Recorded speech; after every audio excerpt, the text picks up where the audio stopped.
Definitely दीप, तो आपने सही कहा कि काफ़ी इंपॉर्टेंट दिन है और सबसे पहले तो आपको और आप सभी को दिवाली की हार्दिक शुभकामनाएं। और इस इंपॉर्टेंट दिन पे हम मोतीलाल ओसवाल टावर में और हमारे साथ बेहद ही खास मेहमान हैं इस कंपनी के चेयरमैन एंड को फाउंडर मिस्टर रामदेव अग्रवाल जी। अग्रवाल साहब, सबसे पहले तो आपको दिवाली की ढेरों शुभकामनाएं। मेरी तरफ से जी बिजनेस के सभी व्यूअर्स को बहुत बहुत हार्दिक शुभकामनाएं and very very prosperous new year.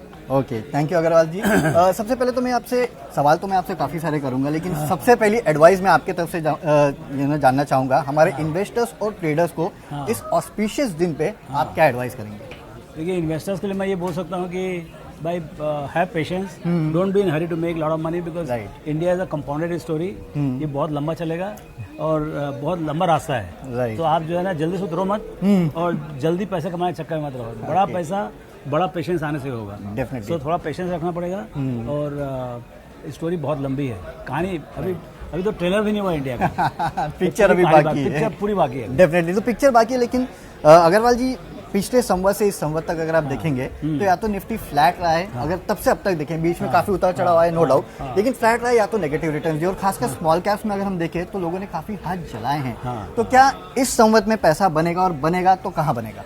देखिए, अभी ये संवत जो थोड़ा अनसर्टेनिटी से चालू हो रहा है। ग्लोबल एटमॉस्फेयर आप देखें, अभी चाइना में, हांगकांग में 5-7% बाजार नीचे है। नया रिजीम आया है, यूके में नया रिजीम आ रहा है, इन्फ्लेशन का प्रॉब्लम है, थोड़ा सा एक्सटर्नल ट्रेड भी थोड़ा नीचे है। तो थोड़ा सा अनसर्टेनिटी का माहौल है। लेकिन इंडिया बहुत अच्छा चल रहा है। इंडिया में सब कुछ बहुत सही है।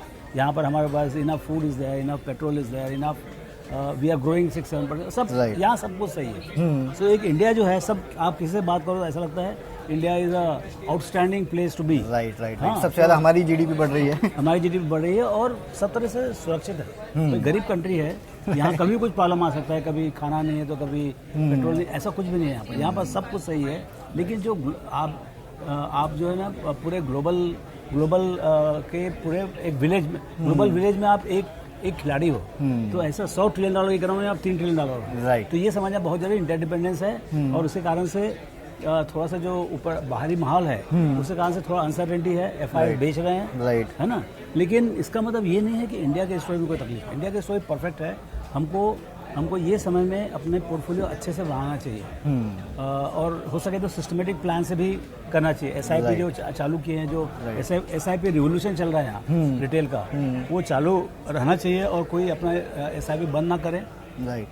और जो नए जो कुछ नहीं कर रहे हैं वो एसआईपी में जुड़ते चले जाएं। तो उससे क्या होगा कि आपको जब भी बाजार, देखिए मैं तो 100 से 60,000 का इंडेक्स देखा हूँ सेंसेक्स में। सर तो अभी तो क्या है, बहुत ट्रेलर है। मतलब यहाँ से भी आपको 4 गुना, 6 गुना, 8 गुना, 12 गुना सब होगा, लेकिन उसके लिए पेशेंस चाहिए। डेफिनेटली पेशेंस तो चाहिए, ये बात तो आपने सही कहा। और आपने जितना मार्केट देखा उतना तो शायद ही किसी ने देखा होगा। लेकिन अग्रवाल जी, एक बात और मैं समझना चाहूंगा कि क्या चीज़ है जो आपको इतना कॉन्फिडेंस दिलाती है मार्केट की तरफ? क्या ड्राइव करेगा मार्केट्स को? क्या वो कॉर्पोरेट अर्निंग्स होगी या फिर कुछ और होगा? क्या एफआईआईएस फिर से लौट के आएंगे भारतीय बाजार में? जरूर आएंगे, उनको आना ही पड़ेगा। लेकिन वो क्या, वो सिक्लिकल है। आज जा रहे हैं, कल आ जाएंगे, और आएंगे तो बहुत जोर से आएंगे, पूरे बैंड बाजा के साथ आएंगे। हाँ, और हमारे जो रिटेल वाले हैं उनका तो स्ट्रक्चरल है। वो मतलब हर महीने आते हैं, हर दिन आते हैं। तो ये स्ट्रक्चरल स्टोरी चालू है।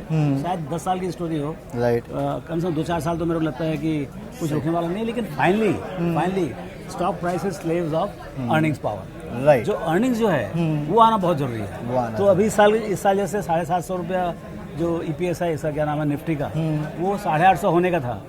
लेकिन थोड़ा सा अभी ये क्वार्टर का रिजल्ट, ये सब स्टील और ऑयल में थोड़ा सा जो मार पड़ा है, उसके कारण से गिरा के उसका ईपीएस 825 की बात कर रहे हैं।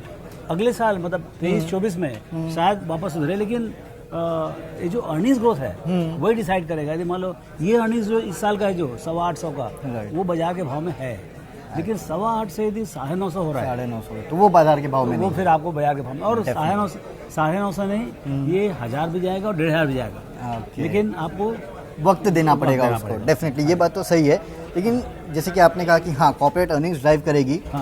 अब स्टॉक्स तो आप बताएंगे तो बहुत अच्छा लगेगा हमें, लेकिन स्टॉक्स नहीं तो सेक्टर्स कौन से ड्राइव कर सकते हैं? सबसे बढ़िया सेक्टर कौन सा आएगा इस समय? देखिए, हर बार क्या होता है, एक सेक्टर जो है ना, बड़ा सेक्टर जो है वो लीड करती है। तो अभी कुछ दिन पहले तक क्या था, टेक चल रहा था। टेक में मतलब डिजिटल, ये वो सब काफी माहौल था। अब वो सब 50, 100, 30 से 70, 80, 90 टका का भी नीचे आ गए हैं विश्वव्यापी। तो वो एक अनफेवरेबल सेक्टर हो गया था। तो अभी जो सेक्टर जो है वो है फाइनेंशियल्स का, बैंकिंग का, फाइनेंशियल्स का, इंश्योरेंस का। तो वो जो सेक्टर है वो हमको लगता है इस बार लीड करेगा। अभी वहाँ पर अर्निंग्स है, उनके बैलेंस शीट क्लीन है और लेंडिंग भी काफी 17-18% से ग्रो हो रहा है। तो वहाँ पर अर्निंग्स ग्रोथ आएगा। देखिए एक बात ख्याल है, कहानी कोई भी हो, जहाँ अर्निंग्स ग्रोथ आएगा वहाँ बजा जाएगा, वहाँ एकदम। आप कोई सेक्टर की बात ही मत करो। जिस कंपनी में आपको लगता है कि अर्निंग्स डबल होने वाला 3 साल में, चुपचाप लेके बैठ रहो, बाजार कभी सस्ता ही रहेगा उसका। ओके, चाहे छोटा हो, बड़ा हो, मोटा हो, पतला हो, गंदा हो, कुछ भी हो, लेकिन अर्निंग्स डबल हो तो भाव पक्का या तो 50-60 टका बढ़ेगा, 150 टका बढ़ेगा डेफिनेटली। तो अर्निंग्स पे फोकस करना चाहिए। और सर एक्चुअली मैं आपकी अर्निंग्स भी देख रहा था, आपकी कंपनी ने भी नतीजे पेश किए और बहुत बेहतरीन नतीजे पेश किए। मैं मुनाफा देख रहा था, कितना बेहतरीन मुनाफा आपकी कंपनी ने पेश किया है। What is driving the growth of your sector, your company? और साथ साथ एक बात, आप तो हाउसिंग फाइनेंस में भी है आपकी कंपनी, ये जो इंटरेस्ट रेट साइकिल अभी चल रहा है, इसका क्या कोई इम्पैक्ट अब देखने मिला है कि अभी तक कोई इम्पैक्ट नहीं है पूरे हाउसिंग सेक्टर में? अभी थोड़ा सा मतलब है जो इंटरेस्ट बोरोइंग कॉस्ट है वो थोड़ा जा रहा है, 50-60 बेसिस पॉइंट बढ़ा है। MCLR इतना नहीं बढ़ा है जितना हेडलाइन इन्फ्लेशन और जो इंटरेस्ट रेट बढ़े। जैसे मान लो बैंक रेट मान लो 1-1.5% से बढ़ा है, तो बैंक्स ने सिर्फ 50-60 बेसिस पॉइंट से लेंडिंग रेट बढ़ाया है। लेकिन वो बढ़ेगा। ये समय आते ही मतलब आगे 6-8 महीने में बढ़ेगा, फिर वो लेंडिंग रेट भी थोड़ा सा बढ़ाना पड़ेगा। लेकिन अभी उतना बोरोइंग कॉस्ट का उतना टेंशन नहीं है अभी। लेकिन जिस ढंग से क्रेडिट ग्रोथ है और जिस ढंग से डिपॉजिट ग्रोथ है, ये देखते हुए लगता है कि थोड़ा लेंडिंग रेट बढ़ेगा।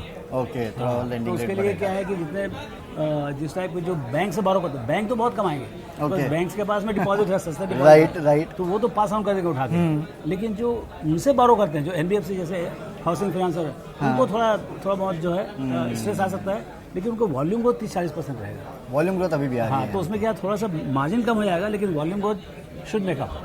ओके, तो वॉल्यूम ग्रोथ शुड मेकअप। और इस कंपनी ने भी अपने जो नतीजे पेश किए थे वो काफ़ी बेहतरीन थे। और जैसे कि रामदेव जी कह रहे हैं कि बैंकिंग और NBFC काउंटर्स, यहाँ पे आप नज़र रखिएगा, अगले संवत के सबसे अच्छा सेक्टर अगर कोई बन के उभर सकता है तो वो यही एक सेक्टर है। शुक्रिया रामदेव जी आज हमारे लिए वक्त निकालने के लिए और इस महत्वपूर्ण दिन पे हमें ये इंटरव्यू देने के लिए। Thank you very much. Again wish all the viewers a very happy and very prosperous and healthy new year.